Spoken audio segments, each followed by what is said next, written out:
Well, we're moving into an interesting topic now. Why do we buy what we buy? Why do we choose one brand over another? Is it all cognitive, just a thinking process, or is it more emotional? We call this consumer behavior.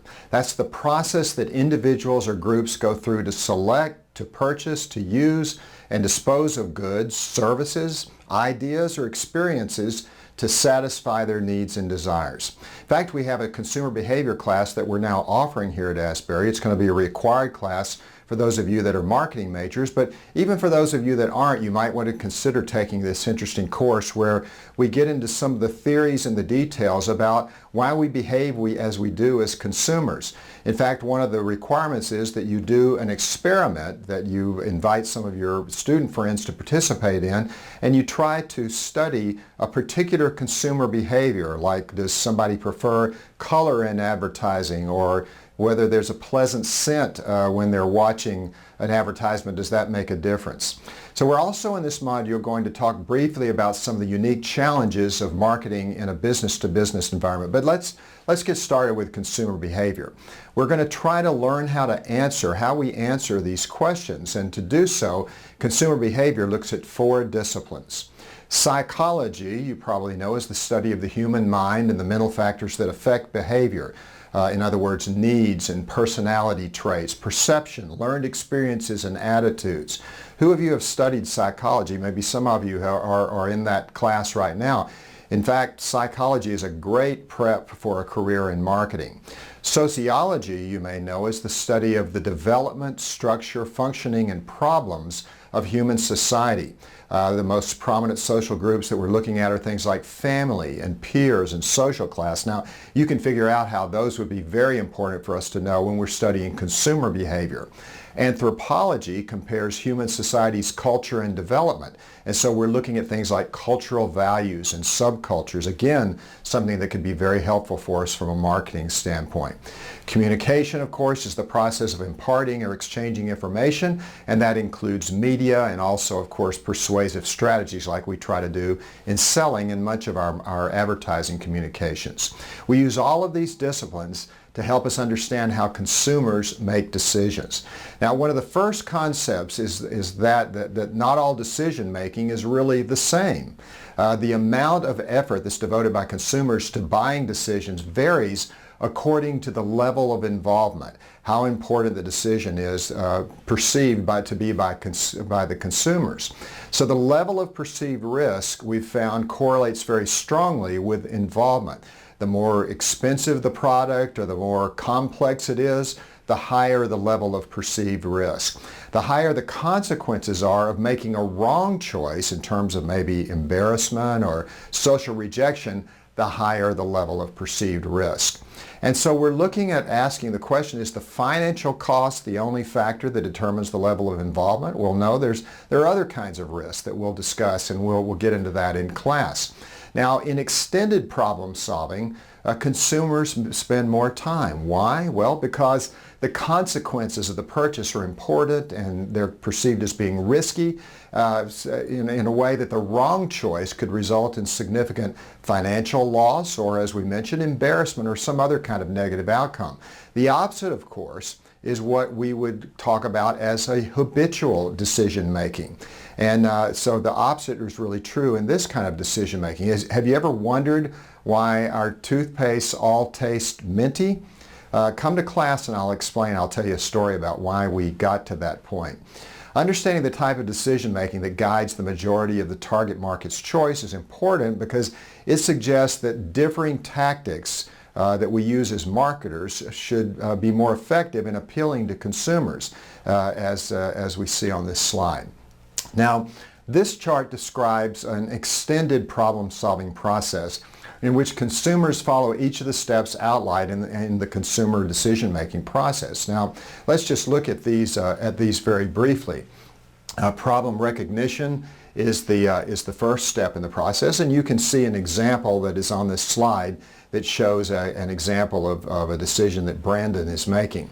And then the next step in the process is information search, where we gather some information about alternatives, and then evaluation of the alternatives. We look at different options and decide and try to gather information and to make some good evaluations through that effort. And then eventually we make a product choice. And then finally, at the end of the process, we do what's called a post-purchase evaluation, where we see if we made a good choice or not and decide if this is the same choice that we're going to make in the future, or if perhaps we're going to go in a different direction.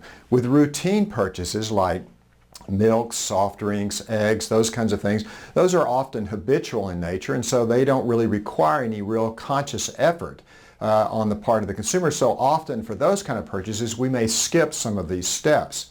So in class, we'll learn about this by focusing on the extended process, the more complex process, but we recognize that some products won't go through all those steps. But if you understand the more complex process, then the simple one will be pretty easy to grasp as well.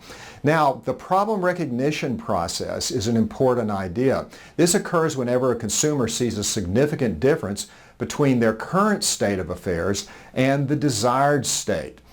In most cases, problem recognition results from simply being out of something. You're out of toothpaste, out of milk, whatever it may be, and you recognize that that's a problem that you need to solve. Marketers can stimulate problem recognition with the introduction of exciting new products, or through the promotion, some kind of promotion that emphasizes the differences between the current and the desired states. And so basically we go through this process where we say, if the difference between the current state and the desired state is below the threshold of concern, then we say there's no problem recognition. If it's at or above, then we say there is problem recognition. Now you can see a couple of examples here where we're trying to solve a problem related to having enough money in retirement. And if you look at these briefly, and I'm not sure you can read the copy on these, but you may want to pause and just see if you can kind of see a little bit about what these advertisers are trying to say. They are taking different approaches, kind of a different angle for trying to deal with the issue of not having enough money for retirement. I'd like for you to study these, think about them, and then let's talk about it in class and figure out what the different approaches are that they're taking, because there can be more than one way to skin a cat in terms of trying to bring the recognition of a problem to the consumer.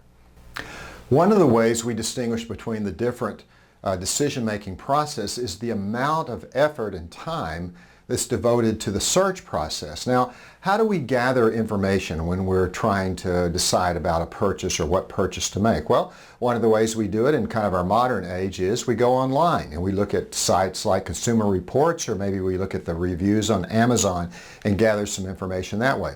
We also go to friends and ask friends about what they've purchased, what their experience has been. And then, of course, one of the biggest ways we do this is through the shopping experience itself, whether that's shopping online or whether that's shopping in a physical bricks and mortar kind of store. We pick up the product, we look at it, we may test drive it, and so we go through this information search process. Now, as you remember on the steps, the third step is that we evaluate alternatives. This is where we narrow these choices by comparing the pros and cons of each of them on the basis of some sort of evaluative criteria. That evaluative criteria are usually product characteristics which consumers use to compare competing alternatives. And so marketers, we as marketers, need to identify and communicate what those important evaluative criteria are to buyers. And one of the things that we'll talk about, one of the real keys to success in sales and marketing, is to try to frame the problem in a way that your product can best satisfy those needs. So we may shape the way that our prospects think about what they should be using as the basis for their evaluation. And then next in the process, we make a choice. And this is where we weigh the relative value of each product, especially when price is different. And of course, that can be challenging.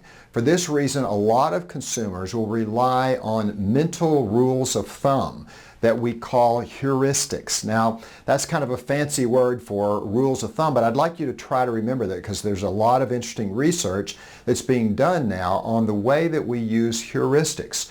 One of the most basic ways that we look at it is some people buy the more expensive brand because they believe that higher price reflects better quality. And so that's a basic heuristic that we use. Others simplify the decision making by purchasing the same brand over and over as long as it continues to satisfy their needs.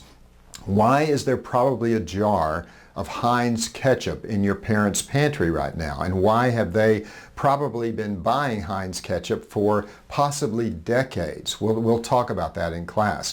Finally, some people assume that products have certain characteristics if they come from a particular country. You probably have some attitudes about that. For example, that Germany might be a great geography from which to buy products where fine engineering is important. Think of the BMW or superior chocolate. So many times there can be things related to geography that we use as a heuristic as well. Now, it's not all over when the purchase has been made. We want you to buy the product again and again and again. And so it's here we're very concerned about what's called cognitive dissonance, or you'll sometimes hear it referred to as buyer's remorse. That's when we make a purchase and it doesn't meet our expectations, and that leads to regret. Please remind me to tell you the story about when my young son had buyer's remorse after a purchase he made when he was about 10 years old. He's about to turn 30 and he will still be able to tell you that story today. Now, there's three categories of influence on the consumer decision-making process, and let's just look at these briefly here. They are internal influences, social influences, and situational influences. All these come into play in impacting our decision process. Let's look at some of these in some detail. These are factors that relate to the individual and tend to be influenced from within, what we call internal influences. We're going to look at some of these in class, like perception, but right now let's consider motivation. Motivation is an internal state that drives consumers to satisfy their needs. Understanding what motivates consumers can help marketers to do a better job of segmenting the market and communicating with their chosen target. Now, a key theory from psychology that helps us understand motivation among consumers is called Maslow's hierarchy of needs. And this is a theory that was published way back in the 80s, and yet you will still hear Maslow's hierarchy talked about. And in fact, and I'll try to remind you of this again, this is one of these things I hope you will take out of this class, because if you ever apply for a marketing job at a company, it's very likely that Maslow's hierarchy is going to be one of the things, if that person interviewing you, that they've ever taken any marketing class, they may bring up Maslow's hierarchy. So you want to make sure you understand what this is. The hierarchy of needs categorizes motivation as being related to 5 different types of needs. The basic premise behind the hierarchy of needs is that consumers will seek to satisfy lower level needs, in other words, things like physiological needs, before progressing to the higher levels. Now think about how this theory of needs satisfaction could help us as marketers.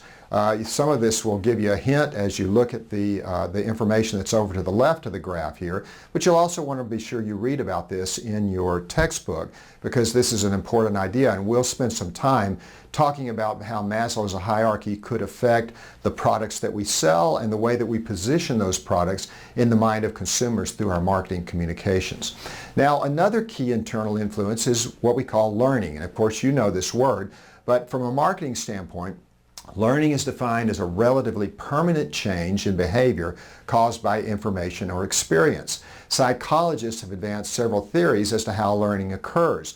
Behaviorally based theories assume that learning takes place as a result of connections we form mentally between different events. And so one of the biggest examples of this is in classical conditioning, and this is where a person receives 2 stimuli at about the same time, and after a while the person transfers his response from one stimulus to the other. For example, an ad shows a product with a beautiful scene, so that at least we hope as marketers you'll transfer the positive feelings you get when you look at the scene to the advertised product. Now we'll talk about this more in just a minute about classical conditioning. Another form of behavioral learning is called operant conditioning. which occurs when people learn that their actions result in either rewards or punishments. And this feedback influences how they respond in similar situations in the future. Just like a rat in a maze that learns the route to a piece of cheese, consumers who receive a reward, such as a prize in the bottom of a box of cereal, are going to be more likely to buy that brand again. Cognitive learning theory views people as problem solvers who do more than just kind of passively react to associations between stimuli. With cognitive learning, we say that this takes place when consumers make a connection between ideas or by observing things in their environment. And so marketing messages facilitate this process when they provide a lot of factual information, such as think of the nutritional facts that are shown on a print ad. And then finally, observational learning occurs when people watch the actions of others and note what what happens to them as a result. And this is why TV ads show the product being used and the positive benefits that result from that usage. Now let's get back to this classical conditioning. Behavioral learning theories assume that learning takes place as the result of connections that form between events that we perceive. In one type of behavioral learning, which we call classical conditioning, this is the one where two stimuli are presented together. And you probably remember this, certainly if you've ever taken a psych class, as the Pavlov's dog kind of study or theory. In this situation, as the story goes, Pavlov would show a piece of meat to the dog would salivate, but at the same time he showed the meat, he would ring a bell.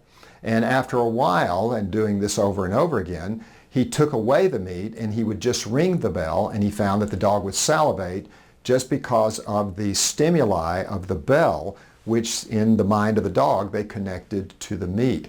And so how does that fit with what we do in marketing communications? Well, I think it should be pretty obvious to you, but let's have a discussion about that in class and see how we can put this kind of classical conditioning idea to work in our marketing communication.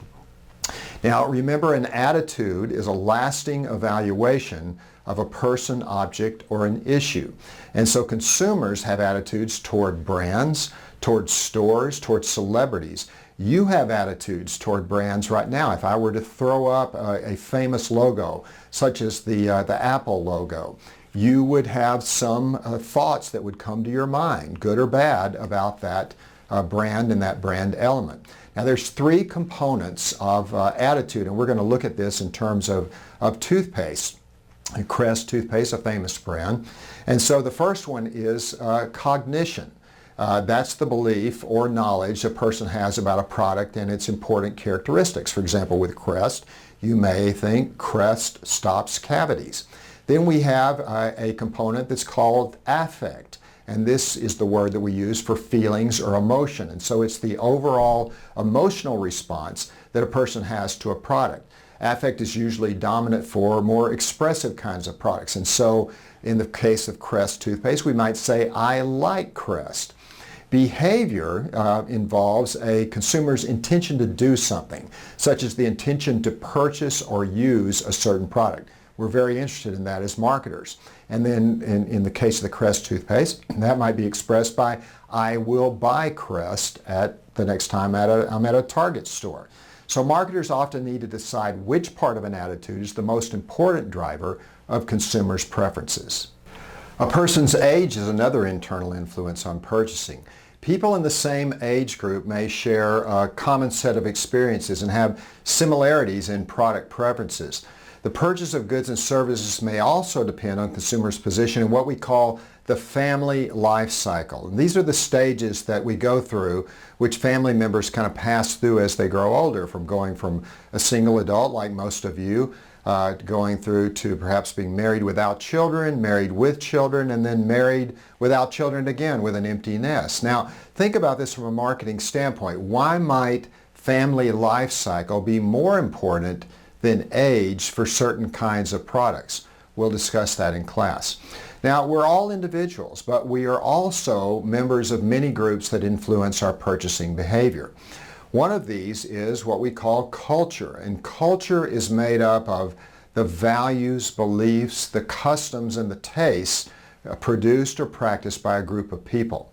All of these can come into play when making buying decisions. For some products, our perception of what others think about our choices can be huge. Think about the way that you bought products when you were an adolescent. You were probably very concerned with what was going to be the cool clothing or not the cool clothing, or tennis shoes, or even computers that you bought. And so this whole "is this cool" issue is basically a judgment of social acceptance of our buying choices. So we'll talk more about some of these different kinds of influences on decision making. Culture, subculture, social class, groups, opinion leaders, and gender roles can be an important one as well. So much more to talk about in consumer behavior, and we'll talk a lot more about this in class. We'll give you some opportunities to kind of exercise your consumer behavior muscles as we have our critical thinking day on Friday. But right now let's shift gears and we'll discuss the other topic that's in this module, and that's business-to-business marketing. Most of what we learn about in principles of marketing relates to consumers, people like you and me who go to Walmart and make a purchase. But there's also a lot of marketing that's done to businesses and to other organizations. In B2B marketing, as we call it, we're still marketing to people. There are people that are buying from us, but these people are buying for purposes other than for their personal consumption.